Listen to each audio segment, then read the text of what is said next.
খেদমত করতো, তারা ছিল নবীর প্রতিবেশী। তো অনেকদিন হয় ইহুদি ছেলেটা আসে না। বিশ্বনবী খোঁজ দিলেন ঘটনা কি, একটা ইহুদি ছেলে না আমার খেদমতে আসতো, ছেলেটা কই? খোঁজ নিয়ে জানলেন ছেলেটা অসুস্থ। বিষ্ণু ইসলাম ওই ইহুদির বাড়িতে চলে গেলেন ওই ছেলেটাকে দেখা করার জন্য, ভিজিট করার জন্য। সুবহানাল্লাহ পড়বেন না? গেলেন, যে দেখে ইহুদি ছেলেটা মুমূর্ষ, যান যান যায় যায় ভাব, বিছানায় পড়ে আছে, তার বাবা দাঁড়ানো। বিশ্বনবী তার মাথার পাশে বসলেন, মাথায় হাত বুলিয়ে দিলেন, আর ছেলেটাকে বললেন আসলিম, হে ইহুদি ছেলে আসলিম, ইসলাম ধর্ম গ্রহণ করো। তো ছোট্ট ছেলে ভাবে আমরা ইহুদি, এখন ইসলাম ধর্ম গ্রহণ করলে আব্বা যদি বকা দেয়।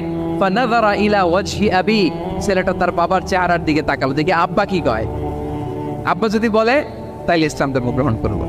ইহুদি ছেলেটা তার বাবার দিকে যখন তাকালো, ওর বাবা বলে আতিয়া আবুল কাসিম, আবুল কাসিম যা বলে তাই করো।